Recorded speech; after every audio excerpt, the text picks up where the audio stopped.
أعوذ بالله من الشيطان الرجيم. سورة اللهب مكية. بسم الله الرحمن الرحيم. تبت يدا أبي لهب وتب. তাব্বাত ইয়াদা, ইয়া এখানে হরকতে উচ্চারণ তাড়াতাড়ি করতে হবে। ইয়াদা এখানে মধ্যে মুনফাসিল অর্থাৎ 3 আলিফ মদ। এটা এই উপরের যেটা চিহ্নটা আছে এটাকে আমরা 3 আলিফ চিহ্ন অথবা মধ্যে মুনফাসিল চিহ্ন বলে থাকি। মধ্যে মুনফাসিল বলা হয় মদের হরফের উপরের চিহ্ন চিকন বামে হামজা থাকলে 3 আলিফ টেনে পড়তে হয়।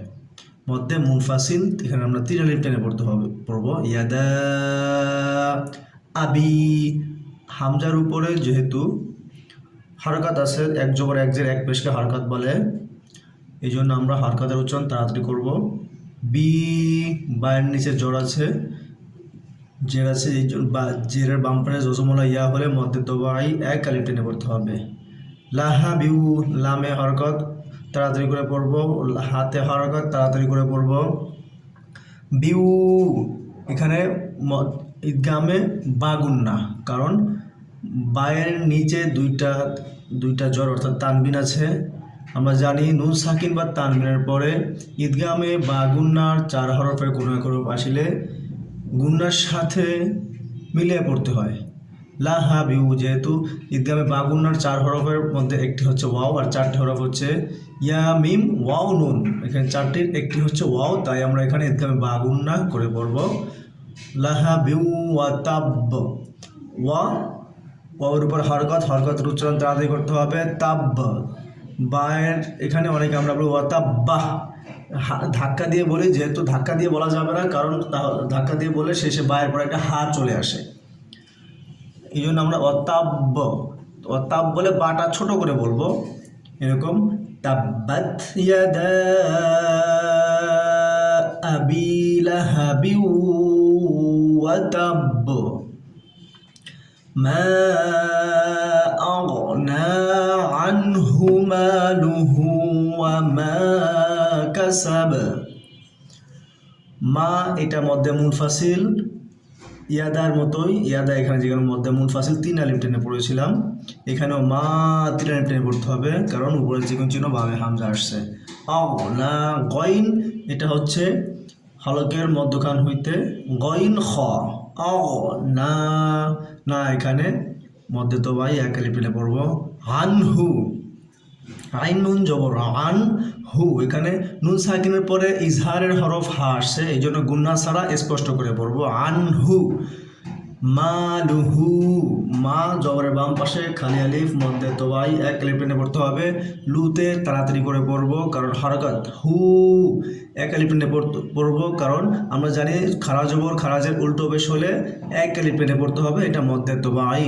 ওয়া মা, ওয়া হরকত তাড়াতাড়ি করে পড়বো। মা জবরের বাম পাশে খালি আলিফ 1 আলিফ টেনে, এই জন্য মধ্যে তোবাই 1 আলিফ টেনে পড়বো। কাসাব, কাসাব এখানে কাফের উপরে জবর হরকতের উচ্চারণ তাড়াতাড়ি করে পড়বো। সিনের উপরে হরকত তাড়াতাড়ি করে উচ্চারণ করব।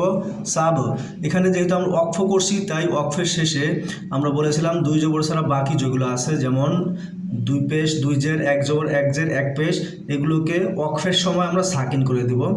আর সেই রুলসে আমরা বাকে সাকিন করে দিয়েছি, এবং বায়ের সাকিন করে দেওয়ার পরে বায়ে সাকিন আসছে, এখন আমরা কলকলা করব, কারণ হচ্ছে আমরা জানি কলকলার হরফ 5টি, কফ ত বা জিম দাল, এই 5 হরফে যখন জজম হবে তখন ধাক্কা দিয়ে পড়তে হবে। সাব, এরকম শুরু থেকে আমি একবার বলি। মা আগনা আনহু মালুহু ওয়া মা কাসাব, কাসাব এরকম। সায়াসলা নারান যাতা লাহাব। সায়াস সিন আর সদের মধ্যে একটু উচ্চারণের পার্থক্য আছে। সিনটা বলার সময় এট ফার্স্ট একটু এরকম আওয়াজ করতে হবে। সায়াস সিনের হরকত, হরকতের উচ্চারণ তাড়াতাড়ি করতে হবে। লা এক আলিফ টেনে পড়তে হবে, কারণ খাড়া জবর খারাজের উল্টো বেশ হলে এক আলিফ টেনে পড়তে হয়। মধ্যে তো ভাই না, নুন আলিফ জবর না, মধ্যে তো ভাই জবরের বাম পাশে খালি আলিফ আছে, এই জন্য না রং। এখানে রয়ের উপরে দুইটা জবর অর্থাৎ তানবিনের পরে জাল আসছে, ইখফার হরফ জাল, এই জন্য আমরা নাকের ভিতরে একটু লুকিয়ে গুণনার সহিত পড়ব। জা জবরের বাম পাশে খালি আলিফ, মধ্যে তো ভাই এক আলিফ টেনে পড়বো। তা এটা হরকতের উচ্চারণ তাড়াতাড়ি করে পড়বো। লা এটাও হরকতের উচ্চারণ তাড়াতাড়ি করে পড়বো। হা এটাও হরকতের উচ্চারণ তাড়াতাড়ি করে পড়বো। এখানে বায়ের নিচে যেহেতু দুইটা জ্বর আছে তানবিন, আমরা এখানে সাকিন করে দেব। এখানে আমরা সাকিন করলে বায়ের জজম হয়ে যাবে, কলকলা করতে হবে, হাব এরকম। বলি এখন সায়াসলা নারান যাতা লাহাব। রালটা বলবো সামনের উপরের দুই দাঁতের আগার সঙ্গে জিহ্বার আগাটা লাগিয়ে রা। ওয়ামরাআতুহু হাম্মালাতাল হাতাব। ওয়ামরাআতুহু ওয়াওটা মিমের সাথে অ্যাড হবে। রতে হরকতের উচ্চারণ তাড়াতাড়ি করতে হবে। হামজা অর্থাৎ আমরা জানি আলিফের উপরে যখন জবর জের পেশ ইত্যাদি আসবে তখন ওই আলিফ থাকে না, হামজা হয়ে যায়, তো আমরা এখানে হামজা বলবো। তা পেশ তু হরকতের উচ্চারণ তাড়াতাড়ি করতে হু, এখানে মধ্যে তো ভাই এক আলিফ টেনে পড়তে হবে। হাম্মা মিমের উপরে তাসদিদ আমরা জানি, আর তার ডানে আছে হরকত। আমরা জানি হরকতের বামে নুনে অথবা মিমের তাসদিদ হলে ওয়াজিব গুন্না। এখানে আমরা গুন্না করে এক আলিফ টেনে পড়ব, কারণ মিমের উপরে জবর আছে, জবরের বাম পাশে খালি আলিফ আছে।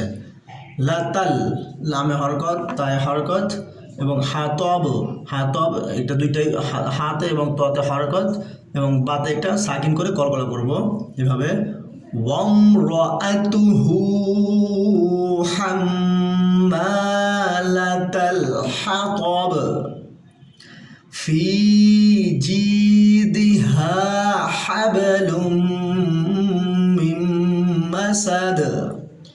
ফি জেরের বাম পাশে জজমলা ইয়া মদের হরফ, জিমের জেরের বাম পাশে জজমলা ইয়া মদের হরফ, দি হরকত তাড়াতাড়ি পড়তে হবে।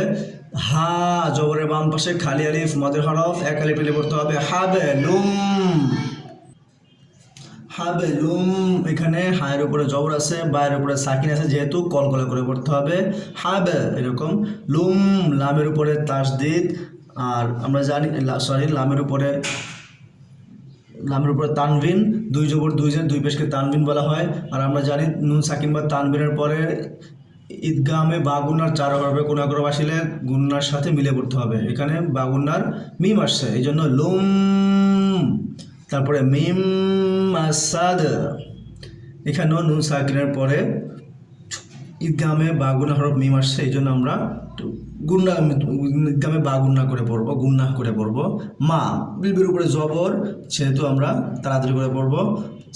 সিনের উপরে জবর হরকতের উচ্চারণ তাড়াতাড়ি করতে হয়। আর দালের নিচে যেহেতু দুইটা জের তানবিন আছে, তাই আমরা এখানে ওয়াকফের সময় এটাকে আমরা সাকিন করে দেব, অর্থাৎ জজম দিয়ে দিব। তাহলে জজম দিয়ে দিলে আমাদের এখানে কলকলা হবে, অর্থাৎ একটু ধাক্কা দিয়ে পড়তে হবে, কারণ আমরা জানি কলকলা হরফ পাঁচটি, কফ ত বা জিম দাল, এই 5 হরফের যে কোনো একটা জজম হলে কলকলা অর্থাৎ ধাক্কা দিয়ে পড়তে হয়। এভাবে পড়বো আমরা। ফি জিদিহা হাবলুম মিন মাসাদ। আমি শুরু থেকে আরেকবার বলি। আউযু বিল্লাহি মিনাশ শাইতানির রাজিম। সূরাতুল লাহব মাক্কিয়াহ। বিসমিল্লাহির রহমানির রহিম। তাব্বাত ইয়াদা আবি লাহাবিন ওয়া তাব। মা আগনা আনহু মালুহু ওয়া মা কাসাব। সায়াসলা নারান যাতা লাহাব। ওয়ামরাআতুহু হাম্মালাতাল হাতাব ফি জিদিহা হাবলুম মিন মাসাদ।